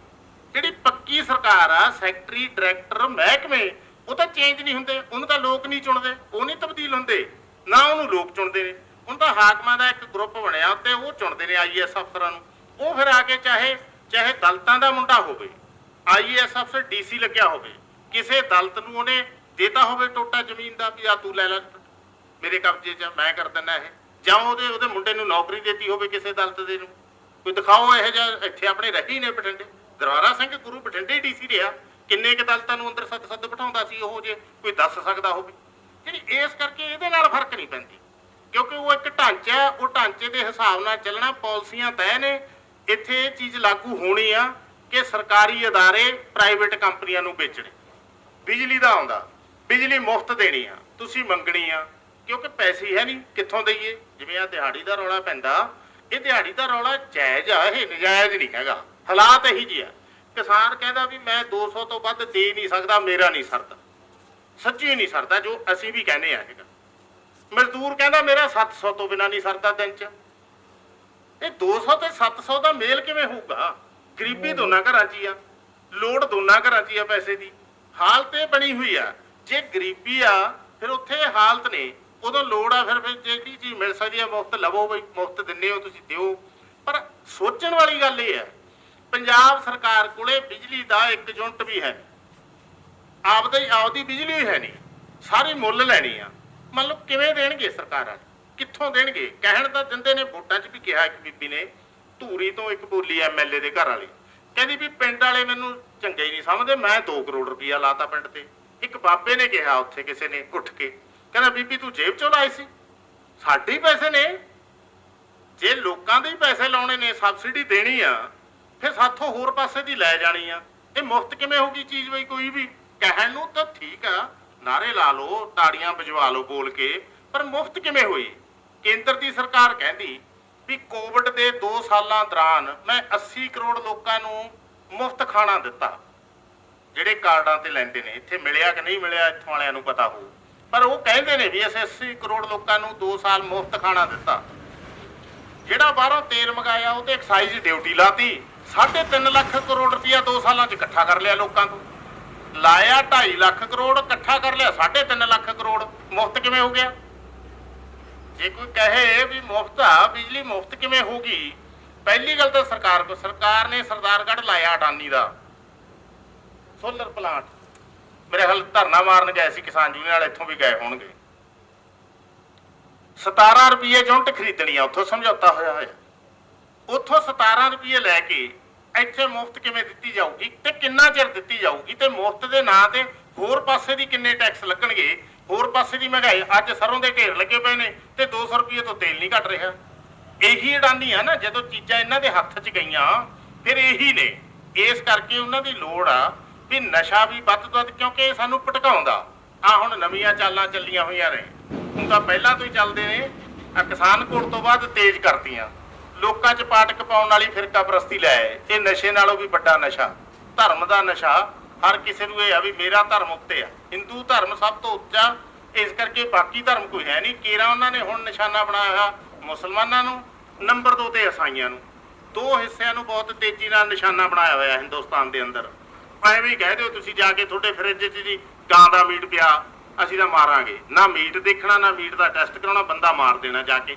ਇਹ ਫਿਰਕੂ ਭੀੜਾਂ ਜਿਹੜੀਆਂ ਭਾਜਪਾ ਨੇ ਹੁਣ ਤੇਜ਼ੀ ਨਾਲ ਚੜਾਈਆਂ ਹੋਈਆਂ ਨੇ, ਇਹ ਲੋਕਾਂ ਨੂੰ ਪਾੜਨ ਵਾਸਤੇ ਹੀ ਨੇ, ਖੰਡਾਉਣ ਵਾਸਤੇ ਹੀ ਨੇ। ਸਾਨੂੰ ਲੱਗ ਸਕਦਾ ਵੀ ਇਹ ਮੱਧ ਪ੍ਰਦੇਸ਼ 'ਚ ਹੋ ਗਿਆ ਜੀ, ਇਹ ਦਿੱਲੀ 'ਚ ਹੋ ਗਿਆ, ਸਾਨੂੰ ਕੀ ਫਰਕ ਪੈਂਦਾ? ਪਊਗਾ ਫਰਕ। ਪੰਜਾਬ 'ਚ ਉਹਨਾਂ ਨੇ ਅਮਨ ਚੈਨ ਨੂੰ ਚੁਆਤੀ ਲਾਤੀ, ਪਟਿਆਲੇ 'ਚ। ਇਹ ਕਿੰਨੀ ਕੁ ਭਾਂਪੜ ਬਣੂਗੀ, ਇਹਨੂੰ ਲੋਕ ਕਿੰਨਾ ਕੁ ਭਾਂਪੜ ਬਣ ਦੇਣਗੇ, ਤਾਂ ਲੋਕਾਂ ਤੇ ਨਿਰਭਰ ਆ। ਹਾਕਮਾਂ ਨੇ ਤਾਂ ਚੁਆਤੀ ਲਾਤੀ ਆ ਕੇ, ਨਾ ਕੋਈ ਮੁੱਦਾ ਨਾ ਕੋਈ ਗੱਲ, ਪਰ ਕਹਿ ਤਾਂ ਆ ਕੇ ਵੀ ਅਸੀਂ ਤਾਂ ਐ ਕਰਾਂਗੇ, ਦੂਜੇ ਆ ਕੇ ਤਾਂ ਐ ਕਿਵੇਂ ਕਰਾਂਗੇ। ਫਿਰ ਆ ਜਾਓ ਫਿਰ ਵਾਲੇ ਦੋਏ ਟਕਰਾ ਗਏ। ਹੁਣ ਐ ਤਾਂ ਐ ਨਹੀਂ ਵੀ ਉਹ ਦੋਏ ਟੱਕਰਨਗੇ, ਉਹਦੇ 'ਚ ਆਮ ਵੀ ਬੰਦੇ ਆਉਂਦੇ ਹੀ ਨੇ। ਅੱਗੇ ਕਿਹੜਾ ਸਾਰੇ ਲੱਗੇ ਹੋਏ ਸੀ ਇਸ ਕੰਮ, ਸਾਰਿਆਂ ਦੇ ਹੱਥ ਤੱਕ ਅੱਗੇ ਵੀ AK-47 ਨਹੀਂ ਸੀਗੀ, ਪਰ ਟਿੰਡੀ ਦੇ ਵੀ ਤੇ ਤਾਂ ਸਾਰੇ ਹੀ ਚੜੇ ਵੀ 5 ਵਜੇ ਤੋਂ ਬਾਅਦ ਬਾਹਰ ਨਹੀਂ ਨਿਕਲਣਾ, ਕੁੱਤਾ ਨਹੀਂ ਘਰ 'ਚ ਰੱਖਣਾ, ਬਾਹਰ ਲਾਈਟ ਨਹੀਂ ਲਾਉਣੀ, ਆਹ ਬਾਣਾ ਨਹੀਂ ਪਾਉਣਾ, ਐ ਸੁਰਖੀ ਬਿੰਦੀ ਨਹੀਂ ਕਰਨੀ। ਆ ਮੀਟ ਵਾਲਿਆਂ ਨੂੰ ਕਹਿਦਾ ਸੀ, ਨਾਈਆਂ ਨੂੰ ਕਹਿਦਾ, ਫਸਲਾਂ ਦੇ ਵਿੱਚ ਮਾਰੇ ਨੇ ਤੇ ਝੋਨੇ 'ਚ ਜਿਹੜੀ ਖੁਸ਼ਬੂ ਆਉਂਦੀ ਸੀ ਉੱਥੇ ਖੂਨ ਬਦਬੂ ਆਉਂਦੀ ਰਹੀ ਆ ਪੰਜਾਬ 'ਚ। ਹਾਲਤ ਨੇ ਐ ਕੀਤੀ ਤੇ ਸ਼ਾਂਤੀ ਦਾ ਪੁੰਜ ਬਣ ਗਿਆ ਬੇਅੰਤ। ਸਾਰੇ ਮੁੰਡਿਆਂ ਨੂੰ ਮਰਵਾ ਕੇ ਉਹ ਸ਼ਾਂਤੀ ਦਾ ਪੁੰਜ ਬਣਿਆ। ਮਾਹੌਲ ਇਹ ਬਣਾਉਣਾ ਉਹਨਾਂ ਨੇ ਵੋਟਾਂ ਲੈਣੀਆਂ ਨੇ ਲੋਕਾਂ ਨੂੰ ਪਾੜ ਕੇ, ਉਹਨਾਂ ਨੇ ਪੈਸੇ ਬਣਾਉਣੇ ਨੇ ਲੋਕਾਂ ਨੂੰ ਪਾੜ ਕੇ, ਤੇ ਉਹਨਾਂ ਨੇ ਰਾਜ ਕਰਨਾ ਇੱਥੇ ਪੱਕੇ ਤਰ੍ਹਾਂ, ਤੇ ਸਾਮਰਾਜੀਆਂ ਨਾਲ ਗੰਢ ਜੋੜਾ, ਉਹਨਾਂ ਦੀਆਂ ਨੀਤੀਆਂ ਲਾਗੂ ਕਰਨੀਆਂ ਨੇ। ਇਹ ਉਹਨਾਂ ਦਾ ਮਕਸਦ ਆ। ਇਸ ਕਰਕੇ ਜਦੋਂ ਉਹ ਮਕਸਦ ਆ, ਫਿਰ ਇਹ ਮੱਧ ਪ੍ਰਦੇਸ਼ 'ਚ ਨਹੀਂ ਰਹਿੰਦੀ ਇਹੀ ਜੀ ਗੱਲ, ਇਹ ਆਪਣੇ ਤੇ ਵੀ ਅਸਰ ਪਾਉਂਦੀ ਹੈ। ਖੇਤੀ ਦੇ ਕਾਨੂੰਨ ਉਹਨਾਂ ਨੇ ਹੁਣ ਵੀ ਤਾਜ਼ਾ ਬਿਆਨ ਆ ਗਿਆ ਉਹਨਾਂ ਦਾ ਵੀ ਅਸੀਂ ਦੁਬਾਰੇ ਲੈ ਕੇ ਆਵਾਂਗੇ। ਕਿਹੜੀ ਸ਼ਕਲ 'ਚ ਲਿਆਉਂਦੇ ਨੇ? ਪਹਿਲਾਂ ਸਿੱਧੀ ਸ਼ਕਲ 'ਚ ਲੈ ਆਏ, ਸਾਡੇ ਸਿਰ 'ਚ ਵੱਜੀ, ਅਸੀਂ ਭੱਜੇ ਗਏ ਦਿੱਲੀ ਨੂੰ, ਘੇਰ ਲਈ ਜਾ ਕੇ ਦਿੱਲੀ, ਤੇ ਸਾਲ ਭਰ ਕੁਰਬਾਨੀਆਂ ਦਿੱਤੀਆਂ, ਧੁੱਪ ਠੰਡ ਸਭ ਕੁਝ ਚੱਲਿਆ। ਝੱਲਣ ਤੋਂ ਬਾਅਦ ਅਸੀਂ ਉਹਨੂੰ ਪਿੱਛੇ ਮੋੜਿਆ, ਉਹਦਾ ਹੱਲਾ ਇੱਕ ਵਾਰੀ ਮੋੜਤਾ, ਕਿਉਂਕਿ ਉਹਨੇ ਸਿੱਧਾ ਸਾਡੇ ਤੇ ਹਮਲਾ ਕੀਤਾ। ਜੇ ਸਿੱਧਾ ਨਾ ਕਰਦਾ ਫਿਰ ਇੰਨੇ ਲੋਕ ਉੱਠਦੇ ਸੀਗੇ, ਪਹਿਲਾਂ ਯੂਨੀਅਨਾਂ ਨਾਲ ਇੰਨੇ ਜਾਂਦੇ ਸੀਗੇ। ਸਵਾਲ ਤਾਂ ਇਸ ਗੱਲ ਦਾ ਵੀ ਉਹਨਾਂ ਦਾ ਮਕਸਦ ਕੀ ਆ? ਉਹਨਾਂ ਦਾ ਮਕਸਦ ਜਿਵੇਂ ਨਸ਼ੇ ਵਾਲਾ, ਉਵੇਂ ਫਿਰਕਾ ਪ੍ਰਸਤੀ ਵਾਲਾ, ਹਰ ਤਰ੍ਹਾਂ ਦਾ ਉਹ ਜਨੂਨ ਸਾਡੇ ਦਿਮਾਗ ਨੂੰ ਚੜਾਉਣਾ। ਅਸੀਂ ਆਪਦੇ ਆਪ ਬਾਰੇ ਨਾ ਸੋਚ ਸਕੀਏ, ਅਸੀਂ ਡਰਦੇ ਰਹੀਏ, ਇੱਕ ਡਰ ਦੇ ਮਾਹੌਲ 'ਚ ਰਹੀਏ ਵੀ ਕਿਤੇ ਮਾਰੇ ਨਾ ਜਾਈਏ, ਕਿਤੇ ਗੁਆਂਢੀ ਸਾਡੇ ਨਾਲ ਗੱਲ ਵੱਢ ਦੇਵੇ। ਇਹ ਯਾਰ ਥੋੜਾ ਜਿਹਾ ਉੱਧਰ ਮੰਦਿਰ ਜੇ 'ਚ ਜਾਂਦਾ ਹੁੰਦਾ, ਇਹ ਜਾਂ ਉੱਧਰ ਡੇਰੇ ਜਾਂਦਾ, ਅਸੀਂ ਤਾਂ ਯਾਰ ਧਰਮ ਨੂੰ ਮੰਨਦੇ ਆ, ਤਾਂ ਗੁਰਦੁਆਰੇ ਜਾਂਦੇ ਆ। ਐਂ ਮਨੋ ਮਨੀ ਟਕਰਾ ਖਬਰਾਂ ਹੀ ਆਈਆਂ ਉਦੋਂ, ਪਤਾ ਨਹੀਂ ਕਿਸੇ ਨੇ ਵੱਢਿਆ ਕਿ ਨਹੀਂ। ਖਬਰਾਂ ਆ ਗਈਆਂ ਵੀ ਪਾਕਿਸਤਾਨ 'ਚੋਂ ਗੱਡੀ ਭਰੀ ਹੋਈ ਆ ਗਈ, ਭਾਈ ਵੱਢ ਸਿੱਟੀ ਜਾਂਦੇ ਨੇ। ਇੱਧਰੋਂ ਫਿਰ ਉਹ ਗੱਡੀਆਂ ਵੱਢ ਜਾਣ ਲੱਗ ਗਈਆਂ। ਮਾਹੌਲ ਹੀ ਐਸਾ ਬਣਾ ਦਿੰਦੇ ਨੇ। ਜਿਹੜੀ ਇਹ ਐਸੇ ਮਾਮਲੇ ਹੁੰਦੇ ਨੇ ਜਦੋਂ ਹਾਕਮ, ਜਿਨ੍ਹਾਂ ਕੋਲੇ ਸਾਰੇ ਸਾਧਨ ਨੇ, ਅਖਬਾਰ ਨੇ, ਟੈਲੀਵਿਜ਼ਨ ਨੇ, ਉਹ ਚੜਾਉਂਦੇ ਨੇ ਫਿਰ ਇਹਨਾਂ ਗੱਲਾਂ ਨੂੰ। ਇਸ ਕਰਕੇ ਅੱਜ ਪੂਰਾ ਆਪਣੇ ਮੁਲਕ ਦੇ ਉੱਤੇ ਖਤਰਾ ਵੱਡਾ। ਮੁਲਕ ਨੂੰ ਬਚਾਉਣ ਦੀ ਗੱਲ ਆ ਜਦੋਂ, ਉਦੋਂ ਆਪਣੇ ਆਪ ਨੂੰ ਬਚਾਉਣ ਦਾ ਸਵਾਲ ਆ। ਤੁਸੀਂ ਇਹ ਕਦਮ ਚੱਕਿਆ ਸੰਘਰਸ਼ ਦਾ, ਇਹੀ ਇੱਕੋ ਇੱਕ ਰਾਹ, ਇਹ ਤੋਂ ਬਿਨਾਂ ਹੋਰ ਕੋਈ ਰਾਹ ਹੀ ਨਹੀਂ ਹੈ। ਟੂਣਾ ਟਾਮਣੇ ਦਾ ਕੋਈ ਨਹੀਂ। ਹਾਕਮਾਂ ਦੇ ਜੇ ਨੱਥ ਪਾਉਣੀ ਆ, ਜੇ ਆਪਦੀ ਪਕਾਉਣ ਲੱਗਣਾ, ਜਿਵੇਂ ਪਿਛਲੇ ਸਮੇਂ 'ਚ ਤੁਸੀਂ ਲੱਗੇ ਹੋ ਪਕਾਉਣ, ਕੋਈ ਐ ਨਹੀਂ ਵੀ ਹਾਕਮ ਬਹੁਤ ਤਕੜੇ ਨੇ। ਆਪਾਂ ਨੂੰ ਲੱਗਦਾ ਰਹਿੰਦਾ ਕਈ ਵਾਰੀ ਉਹਨਾਂ ਕੋਲੇ ਫੌਜ ਆ, ਪੁਲਿਸ ਆ, ਹੈਗਾ ਸਭ ਕੁਝ ਹੈਗਾ, ਸਾਰੇ ਕਾਸੇ ਦੀ ਵਰਤੋਂ ਕਰ ਲੈਂਦੇ ਨੇ। ਉਹ ਕੀਤੀ ਉਹਨਾਂ ਨੇ ਦਿੱਲੀ ਮੋਰਚੇ ਵੇਲੇ ਹਰ ਚੀਜ਼ ਦੀ ਕੀਤੀ, ਉੱਚਾ ਆਪਣੇ ਤੇ ਲਾਈਆਂ, ਦੋਸ਼ ਆਪਣੇ ਤੇ ਲਾਏ, ਤੂਮਤਾਂ ਲਾਈਆਂ ਉਹਨਾਂ ਨੇ। ਇਹ ਫਲਾਨੇ ਨੇ, ਇਹ ਢਿਮਕੇ ਨੇ, ਇਹ ਪੰਜਾਬੀ ਨੇ, ਇਹ ਸਿੱਖ ਨੇ, ਇਹ ਖਾਲਿਸਤਾਨੀ ਨੇ, ਇਹ ਮਾਓਵਾਦੀ ਨੇ। ਕੀ ਨਹੀਂ ਕਿਹਾ ਉਹਨਾਂ ਨੇ? ਹਰ ਚੀਜ਼ ਕਹੀ ਉਹਨਾਂ ਨੇ। ਤੇ ਆਲੇ ਦੁਆਲੇ ਕਿੱਲਾਂ ਗੱਡ, ਤਾਰਾਂ ਗੱਡ, ਕੰਧਾਂ ਗੱਡ, ਪੁਲਿਸ ਖੜਾ, ਸਭ ਕੁਝ ਕਰਕੇ ਦੇਖ ਲਿਆ ਉਹਨਾਂ ਨੇ। ਜਦੋਂ ਏਕਾ ਹੁੰਦਾ ਗਿਆ, ਹਰਿਆਣਾ ਤੇ ਪੰਜਾਬ ਜਿਹੜਾ 66 ਤੋਂ ਲੈ ਕੇ ਅੱਜ ਤੱਕ ਫਟੇ ਹੋਏ ਸੀ ਆਪਸ ਵਿੱਚ ਹੀ, ਕਿਉਂਕਿ 82 ਚ ਜਾ ਕੇ ਪਹਿਲਾਂ ਪਿੰਡਾਂ ਦਾ ਰੌਲਾ ਪਿਆ ਹੋਇਆ ਸੀ, ਕੰਦੂ ਖੇੜਾ ਕਰੂ ਨਵੇੜਿਆ ਦਾ, ਫਿਰ ਮੁੜ ਕੇ ਉਹ ਨਹਿਰ ਦਾ ਤਕੜਾ ਕੱਢਦਾ ਸੀ ਇਹਦਾ 82 ਚ ਆ ਕੇ ਵੀ ਲੈ ਬਈ ਹਰਿਆਣੇ ਤੇ ਪੰਜਾਬ ਨੂੰ ਪਾਣੀ ਨਾ, ਪਾਣੀ ਇੱਧਰੋਂ ਪੰਜਾਬ ਚੋਂ ਗਿਆ, ਇੱਥੇ ਭੋਰਾ ਨਹੀਂ ਗਿਆ ਪਾਣੀ ਹਰਿਆਣੇ ਨੂੰ, ਹੜ੍ਹ ਵੀ ਨਹੀਂ ਆਇਆ, ਨਾ ਹਰਿਆਣੇ ਚ ਬੂੰਦ ਗਈ ਨਾ ਉੱਥੇ ਕਾਲ ਪਿਆ। ਪਾਣੀ ਦਾ ਮਸਲਾ ਹੀ ਨਹੀਂ, ਲੋਕਾਂ ਨੂੰ ਪਾੜਨ ਦਾ ਮਸਲਾ। ਇਸ ਕਰਕੇ 1982 ਤੋਂ ਐਸਾ ਤਕੜਾ ਗੱਡਿਆ ਸੀ। ਇਸ ਘੋਲ ਨੇ ਜਾ ਕੇ ਉਹ ਇਕੱਠੇ ਕਰਦੇ, ਛੋਟੇ ਵੱਡੇ ਭਰਾ ਬਣਾ ਕੇ ਬਿਠਾਤੇ ਦਿੱਲੀ ਦੇ ਬਾਰਡਰਾਂ ਤੇ। ਇਹ ਬਹੁਤ ਚੁਭਦੀ ਸੀ ਹਾਕਮਾਂ ਨੂੰ, ਇਹ ਸਭ ਤੋਂ ਵੱਡੀ ਸੱਟ ਸੀ ਉਹਦੇ ਵਾਸਤੇ। ਮੁਜ਼ੱਫਰਨਗਰ ਦੇ ਵਿੱਚ 2013 ਚ ਉਹਨੇ ਕਤਲ ਕਰਾਏ ਮੁਸਲਮਾਨਾਂ ਦੇ। ਹੁਣ ਉੱਥੇ ਜਾ ਕੇ ਮੁਜ਼ੱਫਰਨਗਰ ਦੇ ਵਿੱਚ ਜਿਹੜੇ ਹਿੰਦੂ ਕਿਸਾਨ ਸੀ ਯੂਪੀ ਦੇ, ਉਹਨਾਂ ਨੇ ਮਾਫੀ ਮੰਗੀ, ਯਾਰ ਅਸੀਂ ਤੁਹਾਡੇ ਨਾਲ ਨਹੀਂ ਖੜ ਸਕੇ ਉਦੋਂ, ਸਾਥੋਂ ਗਲਤੀ ਹੋ ਗਈ, ਸਾਨੂੰ ਮਾਫ ਕਰੋ। ਆਓ ਹੁਣ ਸਾਂਝੇ ਘੋਲ 'ਚ ਆਏ। ਮੁਜ਼ੱਫਰਨਗਰ 'ਚ ਬਹੁਤ ਵੱਡਾ ਇਕੱਠ ਹੋਇਆ, ਕਹਿੰਦੇ ਸੀ ਉਦੋਂ ਵੀ 5 ਲੱਖ ਦਾ ਹੋਇਆ। ਉੱਥੇ ਨਾਅਰੇ ਲੱਗੇ, ਅੱਲਾਹੂ ਅਕਬਰ ਦਾ ਲੱਗਿਆ, ਜੈ ਸ਼੍ਰੀ ਰਾਮ ਦਾ ਵੀ ਲੱਗਿਆ, ਵਾਹਿਗੁਰੂ ਜੀ ਕਾ ਖਾਲਸਾ ਵੀ ਗੂੰਜਿਆ ਉੱਥੇ। ਇਹ ਨਾਅਰੇ ਲੱਗਣ ਨਾਲ ਮੋਦੀ ਤੇ ਵੱਡੀ ਸੱਟ ਪਈ, ਸਰਕਾਰ ਤੇ ਵੱਡੀ ਸੱਟ ਪਈ ਵੀ ਜਿਹੜੀ ਚੀਜ਼ ਆਸਰੇ ਅਸੀਂ ਸਰਕਾਰਾਂ ਬਣਾਉਂਦੇ ਆ, ਕਿਉਂਕਿ ਸਰਕਾਰ ਕੋਲੇ ਹੋਰ ਕੁਝ ਨਹੀਂ। ਇੱਥੋਂ ਵਾਲੇ ਨੇ ਤਾਂ ਕੈਪਟਨ ਨੇ ਤਾਂ ਉਦੋਂ ਥੋੜੀ ਜਿਹੀ ਬੇਸ਼ਰਮੀ ਧਾਰੀ ਸੀ, ਉਹਨੇ ਚੱਕ ਕੇ ਹੱਥ ਹੁੱਥ ਧੋ ਕੇ ਲੋਕਾਂ ਦੇ ਸਾਹਮਣੇ ਗੁਟਕਾ ਸਾਹਿਬ ਲੈ ਗਿਆ ਸੀ। ਉਹਦੇ ਆਸਰੇ ਸਹੁੰ ਖਾ ਲਈ ਵੀ ਮੈਂ ਨਸ਼ਾ ਵੀ ਬੰਦ ਕਰੂੰ, ਮੈਂ ਰੁਜ਼ਗਾਰ ਵੀ ਦਊਂ, ਘਰ ਘਰ ਮੈਂ ਆ ਵੀ ਕਰੂੰ, ਮੈਂ ਆ ਕਰੂੰ। ਅਸੀਂ ਲੋਕ ਜੁੜੇ ਹੁੰਦੇ ਆ ਧਰਮਾਂ ਨਾਲ ਬਹੁਤ ਸਾਰੇ, ਅਸੀਂ ਫਿਰ ਉਧਰ ਨੂੰ ਉਲਟਦੇ ਆ ਵੀ ਅੱਛਾ ਜੀ ਐਡੀ ਗੱਲ ਆ, ਫਿਰ ਇਹਨੇ ਤਾਂ ਸਹੁੰ ਹੀ ਖਾ ਲਈ, ਹੁਣ ਰਹਿ ਕੀ ਗਿਆ, ਚਲੋ ਫਿਰ ਇਹਨੂੰ ਪਾਓ ਵੋਟ। ਉਹਨਾਂ ਦੇ ਖਿਲਾਫ ਔਕਸੀ ਪਹਿਲਿਆਂ ਦੇ, ਉਹਨੂੰ ਵੋਟ ਪੈ ਗਈ, ਉਹ ਮੁੱਖ ਮੰਤਰੀ ਬਣ ਗਿਆ। ਕੀਤਾ ਉਹਨੇ ਕੁਛ ਨਹੀਂ ਹੈਗਾ, 4.5 ਸਾਲ ਰਿਹਾ ਉਹ, 5 ਮਹੀਨਿਆਂ 'ਚ ਮਗਰੋਂ ਕੁਛ ਬਦਲਾ ਬਦਲੀ ਕਰਤੀ, ਕੀਤਾ ਕਿਸੇ ਨੇ ਕੁਛ ਨਹੀਂ।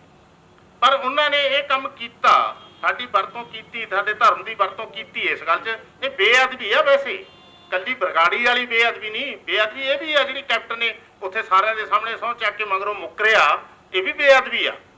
ਇਸ ਕਰਕੇ ਉਹਨਾਂ ਦਾ ਤਾਂ ਇਹ ਕੰਮ ਆ, ਤੇ ਮੋਦੀ ਹੁਣਾਂ ਦਾ ਇਹ ਕੰਮ ਆ ਵੀ ਪ੍ਰਚਾਰ ਕਰੋ, ਨਫ਼ਰਤ ਫੈਲਾਓ, ਟਕਰਾਅ ਬਣਾਓ, ਇੱਕ ਦੂਜੇ ਦਾ ਵੱਡਾ ਟੁੱਕੀ ਕਰਾਓ, ਫੇਰ ਵੋਟਾਂ ਮਿਲਦੀਆਂ ਨੇ। ਤੇ ਉਹਦਾ ਤਜਰਬਾ ਹੈ 2019 ਦੀਆਂ ਚੋਣਾਂ 'ਚ ਬਹੁਤ ਇਹ ਗੱਲ ਸਾਫ਼ ਸੀ ਕਿ ਮੋਦੀ ਇਸ ਵਾਰੀ ਡਾਊਨ ਆ, ਮੋਦੀ ਨੂੰ ਉਨੀਆਂ ਵੋਟਾਂ ਨਹੀਂ ਪੈਂਦੀਆਂ। ਪੁਲਵਾਮਾ ਦੇ ਵਿੱਚ ਐਸਾ ਹਮਲਾ ਹੋਇਆ, ਉਹਨੂੰ ਹੋਇਆ ਕਹੀਏ, ਉਹਨੂੰ ਕਰਾਇਆ ਕਹੀਏ, ਇਹ ਅਜੇ ਆਪਾਂ ਛੋਟੇ ਆ, ਬਾਹਲਾ ਕੁਝ ਕਹਿ ਨਹੀਂ ਸਕਦੇ। ਪਰ ਇਹ ਕਿਸੇ ਨੂੰ ਕਿਵੇਂ ਪਤਾ ਵੀ ਜੇ ਆ ਬਰੂਦ ਵਾਲੀ ਕਾਰ ਐਸ ਗੱਡੀ 'ਚ ਵੱਜੂ ਤਾਂ ਹੀ ਇਹ ਬਣੂਗੀ ਗੱਲ। ਜੇ ਵਿਸ਼ੇਸ਼ ਗੱਡੀ ਆ ਉਹਨਾਂ ਦੀ, ਉਹਦੇ 'ਚ ਇੱਕ ਵਿਸ਼ੇਸ਼ ਕਾਰ ਵੱਜਦੀ ਆ ਬਰੂਦ ਦੀ ਭਰੀ ਹੋਈ, ਇਹਦਾ ਮਤਲਬ ਕੋਈ ਜਾਣਕਾਰੀ ਵਿੱਚ ਹੈਗੀ ਆ। ਚਲੋ ਉਹ ਹਮਲਾ ਹੋਇਆ, ਉਸ ਹਮਲੇ ਨੇ ਸਾਰੇ ਹਿੰਦੂ ਧਰਮ ਦੇ ਅੰਦਰ ਵੀ ਇਹ ਤਾਂ ਜੀ ਕਸ਼ਮੀਰੀਆਂ ਨੇ ਕਰਤਾ, ਤਾਂ ਮੁਸਲਮਾਨਾਂ ਨੇ ਕਰਤਾ, ਤਾਂ ਮੋਦੀ ਨੂੰ ਮਾਰਨ ਦੀ ਸਕੀਮ ਐ ਬਣਾ ਕੇ ਮਾਹੌਲ 2019 ਚ ਪਹਿਲਾਂ ਨਾਲੋਂ ਵੀ ਵੱਧ ਵੋਟਾਂ ਲੈ ਗਿਆ ਉਹ। ਉਹਨਾਂ ਨੂੰ ਪਤਾ ਵੀ ਇਹ ਤਜਰਬਾ ਸਾਡੇ ਹੱਥ 'ਚ ਹੈ, ਇਸ ਕਰਕੇ ਉਹਨਾਂ ਨੇ ਇਹੀ ਤਜਰਬੇ ਨੂੰ ਬਾਰ-ਬਾਰ ਲੈ ਕੇ ਆਉਣਾ, ਹਰ ਥਾਂ ਤੇ ਲੈ ਕੇ ਆਉਣਾ।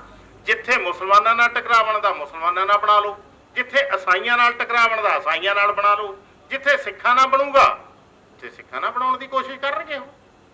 ਕਿਉਂਕਿ ਮੋਹਨ ਭਗਵਤ ਤਾਂ ਬੋਲਦਾ ਹੀ ਇੱਥੋਂ ਆ ਵੀ ਹੈ ਹੀ ਨਹੀਂ ਹੋਰ ਕੋਈ ਧਰਮ, ਸਾਰੇ ਹਿੰਦੂ ਧਰਮ ਚੋਂ ਨਿਕਲੇ ਧਰਮ ਨੇ, ਉਹ ਤਾਂ ਇੱਥੋਂ ਬੋਲਦਾ ਸ਼ੁਰੂ ਕਰਦਾ, ਕੋਈ ਧਰਮ ਨਹੀਂ।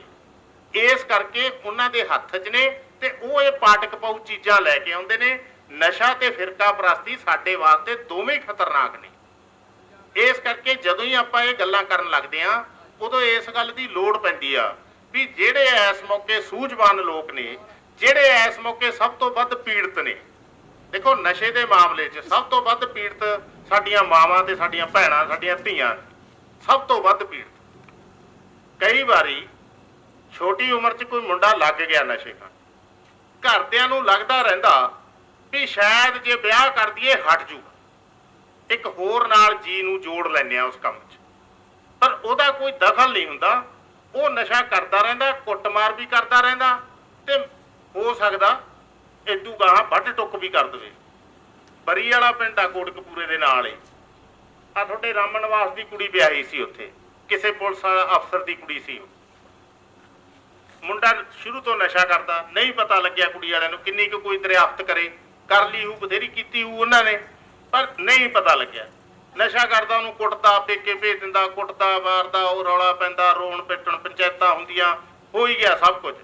ਅਖੀਰ ਜਿਹੜਾ ਸਮਾਜ ਆ, ਸਮਾਜ ਦੇ ਹਿਸਾਬ ਨਾਲ ਮਾਪਿਆਂ ਨੂੰ ਹੁੰਦਾ ਯਾਰ ਹੁਣ ਕੀ ਕਰੀਏ।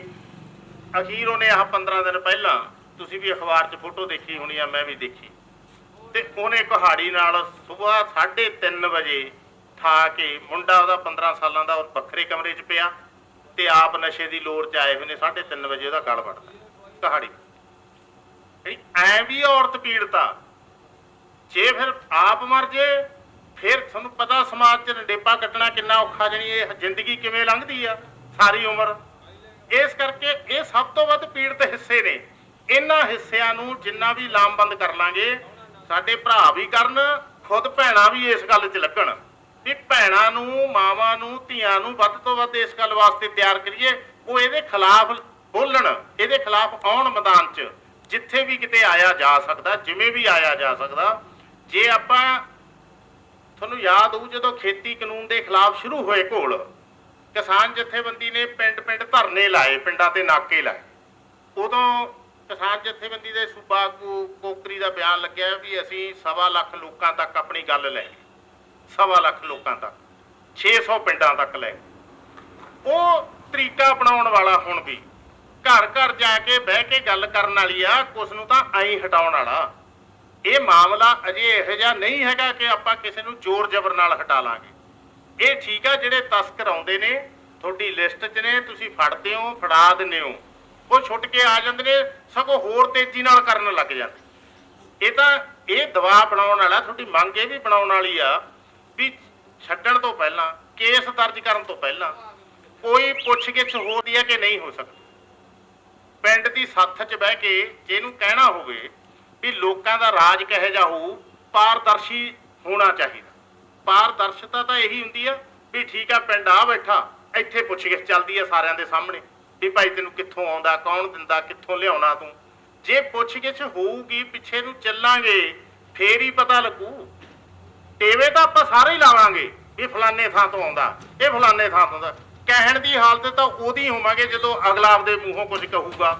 ਉਹ ਕਹਾਉਣ ਵਾਸਤੇ ਕੁਝ ਲੜਾਈ ਨੂੰ ਇਹੋ ਜਿਹਾ ਕੁਝ ਵਧਾਉਣਾ ਪਊ ਅੱਗੇ ਵੀ ਕਿਵੇਂ ਵਧੇ। ਤਾਂ ਹੈਗਾ, ਦੇਖੋ ਤੁਸੀਂ ਸੋਚਣਾ ਐਂ ਧਰਨੇ ਮਾਰ ਕੇ ਵਧੂ, ਮੀਟਿੰਗਾਂ ਕਰਕੇ ਵਧੂ, ਇੱਥੇ ਧਰਨਾ ਮਾਰਨਾ ਕਿ ਗਾਹਾਂ ਮਾਰਨਾ ਤਾਂ ਤੁਹਾਡੇ ਹੱਥ ਆ। ਅਸੀਂ ਤਾਂ ਆਪਣਾ ਫਰਜ਼ ਨਿਭਾਉਣਾ ਆ, ਅਸੀਂ ਕੋਈ ਹਮਾਇਤ ਕਰਨ ਨਹੀਂ ਆਏ। ਅਸੀਂ ਹਮਾਇਤ ਜੋਗੇ ਹੈ ਹੀ ਨਹੀਂ ਗੇ, ਅਸੀਂ ਆਪ ਬਹੁਤ ਥੋੜੇ ਆ। ਅਸੀਂ ਕੀ ਹਮਾਇਤ ਕਰ ਦਾਂਗੇ ਤੁਹਾਡੀ ਐਡੀ ਵੱਡੀ ਪਿੰਡ ਦੀ ਤੇ ਐਡੀ ਵੱਡੀਆਂ ਜਥੇਬੰਦੀਆਂ ਦੀ।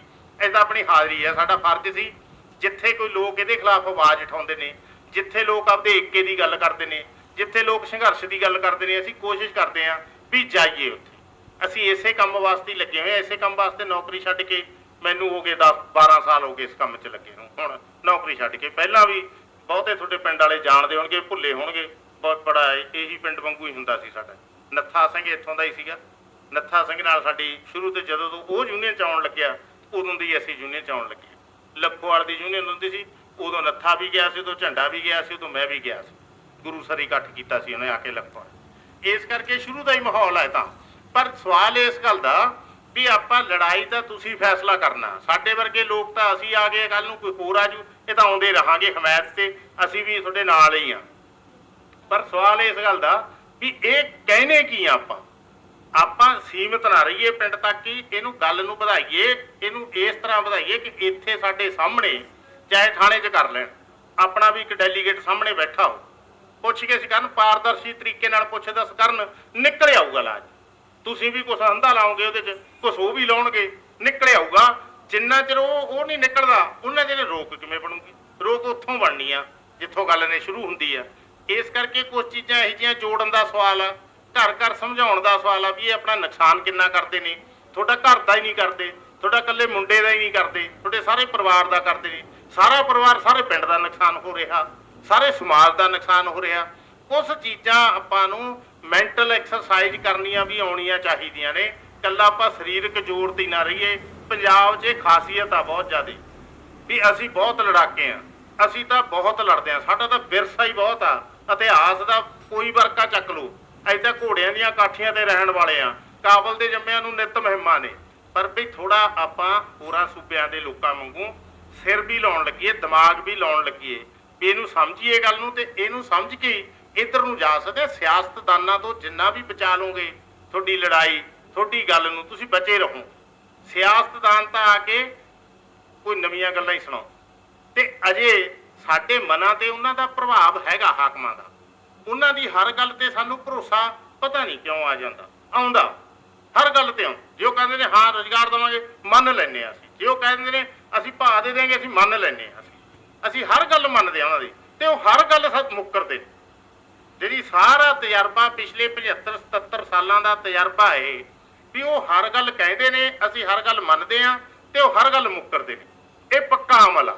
ਇਸ ਕਰਕੇ ਜੇ ਗੱਲਾਂ ਨੂੰ ਐ ਸਮਝਣਾ ਹੋਵੇ ਤਾਂ ਆਪ ਹੀ ਜ਼ੋਰ ਲਾਓ, ਆਪ ਹੀ ਗੱਲਾਂ ਨੂੰ ਸਮਝੋ, ਤੇ ਹੌਲੀ ਹੌਲੀ ਘਰ ਘਰ ਮੁਹਿੰਮ ਨੂੰ ਲੈ ਕੇ ਜਾਣ ਦਾ ਕਦਮ ਚੱਕਾਂਗੇ। ਤੇ ਇਹਦੇ 'ਚ ਸਾਡੀਆਂ ਮਾਵਾਂ ਭੈਣਾਂ ਨੂੰ ਵੱਧ ਤਾਕਤ ਲਾਉਣੀ ਚਾਹੀਦੀ ਹੈ। ਇਦੋਂ ਅਗਲਾ ਹਿੱਸਾ ਆਉਂਦਾ ਮਾਵਾਂ ਭੈਣਾਂ ਤੋਂ, ਖੇਤ ਮਜ਼ਦੂਰਾਂ ਵਾਲਾ, ਜਿਨ੍ਹਾਂ ਕੋਲੇ ਰੁਜ਼ਗਾਰ ਹੈ ਨਹੀਂ, ਕੋਈ ਔਰਾ ਜ਼ਮੀਨ ਦਾ ਹੈ ਨਹੀਂ, ਆਮਦਨ ਦਾ ਕੋਈ ਸਾਧਨ ਨਹੀਂ। ਕੀ ਕਰਦੇ ਨੇ ਫਿਰ ਉਹ? ਕਿੱਥੋਂ ਖਾਂਦੇ ਨੇ ਉਹ? ਇਹਨਾਂ ਨਾਲ ਕੁਝ ਨਾ ਕੁਝ ਆਪਦਾ ਲਾਉਂਦੇ ਨੇ, ਵੇਚਦੇ ਨੇ ਉਹ। ਚਾਹੇ ਚੋਰੀ ਕਰਕੇ ਵੇਚ ਲੈਣ, ਫਿਰ ਉਧਰ ਨੂੰ ਰਾਹ ਤੁਰੂਗਾ। ਚਾਹੇ ਜੋ ਘਰ 'ਚ ਪਿਆ ਉਹਨੂੰ ਹੌਲੀ ਹੌਲੀ ਖਾਣ ਲੱਗਣ ਉਹ ਸਿਉਂਕ ਮੰਗੂ। ਤਾਂ ਹੀ ਨਸ਼ਾ ਖਾਧਾ ਜਾਊ ਉਹਨਾਂ ਤੋਂ, ਕਿਉਂਕਿ ਨਸ਼ਾ ਮੁਫਤ ਤਾਂ ਦਿੰਦਾ ਨਹੀਂ ਕੋਈ, ਉਹ ਤਾਂ ਸਾਨੂੰ ਇੱਕ ਦਿਨ ਹੀ ਦਿੰਦੇ ਨੇ। ਜੇ ਕਿਸੇ ਨੂੰ ਦਿੰਦੇ ਨੇ ਤਾਂ ਇੱਕ ਦਿਨ ਅੱਧਾ ਦਿਨ ਹੀ ਦਿੰਦੇ ਨੇ, ਨਹੀਂ ਤਾਂ ਨਸ਼ਾ ਮੁਫਤ ਨਹੀਂ ਮਿਲਦਾ, ਮੁੱਲ ਦਾ ਹੀ ਮਿਲਦਾ। ਤੇ ਮੁੱਲ ਦਾ ਥੋੜਾ ਨਹੀਂ ਹੈ ਬੇਥਾ। ਪਰ ਸਭ ਤੋਂ ਵੱਧ ਗਿਣਤੀ ਇੱਥੇ, ਜਿੰਨੀ ਕੁ ਮੈਂ ਜਾਣਕਾਰੀ ਲਈ ਪੁੱਛ ਦੱਸ ਕਰਕੇ, ਪਿੰਡ 'ਚ ਖਾਸਾ ਵੱਡਾ ਹਿੱਸਾ ਮਜ਼ਦੂਰਾਂ ਵਾਲੇ ਪਾਸੇ ਆ ਜਿਹੜਾ ਨਸ਼ੇ ਤੇ ਲੱਗਿਆ ਹੋਵੇ। ਉੱਥੇ ਬਹੁਤ ਵੱਡੀ ਮਾਰ, ਉੱਥੇ ਤਾਂ ਬਹੁਤ ਵੱਡੇ ਤਰੀਕੇ ਨਾਲ ਜਾ ਕੇ ਸਮਝਾਉਣ ਦੀ ਲੋੜ ਆ। ਮਜ਼ਦੂਰ ਆਗੂਆਂ ਨੂੰ ਵੀ ਚਾਹੀਦਾ, ਗਿਆਨੀ ਉਹ ਵੀ ਬੈਠੇ ਨੇ, ਇਹਨਾਂ ਨੂੰ ਵੀ ਕੰਮ ਕਰਨਾ ਚਾਹੀਦਾ, ਤੇ ਕਿਸਾਨ ਆਗੂਆਂ ਨੂੰ ਵੀ ਮਦਦ ਕਰਨੀ ਚਾਹੀਦੀ ਹੈ। ਪਿੰਡ ਨੂੰ ਵੀ ਸਾਰਿਆਂ ਨੂੰ ਮਦਦ ਕਰਨੀ ਚਾਹੀਦੀ ਹੈ। ਭਾਈ ਤੁਹਾਡਾ ਘਰ ਉੱਜੜ ਜੂ, ਤੁਹਾਡੇ ਉੱਜੜਨ ਨਾਲ ਪਿੰਡ ਉੱਜੜੂਗਾ, ਸਮਾਜ ਉੱਜੜੂਗਾ। ਇਹ ਗੱਲ ਸਮਝਾਈਏ ਹੌਲੀ ਹੌਲੀ ਕਿ ਕੁਛ ਸਮਝ ਜਾਣਗੇ, ਕੁਛ ਨਹੀਂ ਸਮਝਣਗੇ, ਨਿਖੜ ਜਾਣਗੇ। ਫਿਰ ਹੋਰ ਕੀ ਹੋਊਗਾ? ਨਿਖੜ ਜਾਣਗੇ ਉਹ। ਜਿਹੜੀ ਜਦੋਂ ਇਹਦੇ 'ਚ ਆਪਾਂ ਲਗਾਤਾਰਤਾ ਰੱਖਾਂਗੇ, ਚਾਹੇ ਤਰੀਕਾ ਕੋਈ ਬਦਲ ਲਓ, ਧਰਨਾ ਮਾਰਨਾ ਕੋਈ ਇੱਕ ਤਰੀਕਾ ਨਹੀਂ, ਘੋਲ ਦੀਆਂ ਸ਼ਕਲਾਂ ਨੇ ਤਾਂ ਕੋਈ ਵੀ ਕਰ ਲਓ ਤੁਸੀਂ, ਪਰ ਇਹਦੇ 'ਚ ਲਗਾਤਾਰਤਾ ਰੱਖੋ। ਇਹ ਰੋਕਣ ਦਾ ਕੰਮ ਤਾਂ ਇਹ ਚੱਲੂ। ਜਿਹੜਾ ਕਦਮ ਤੁਸੀਂ ਚੱਕਿਆ ਇਹਦੇ 'ਚ ਸਫਲਤਾ ਹੋਊਗੀ। ਜਿਹੜੇ ਹਿਸਾਬ ਨਾਲ ਤੁਸੀਂ ਲੱਗੇ ਰਹੋ। ਤੁਹਾਡਾ ਬਹੁਤ ਬਹੁਤ ਧੰਨਵਾਦ।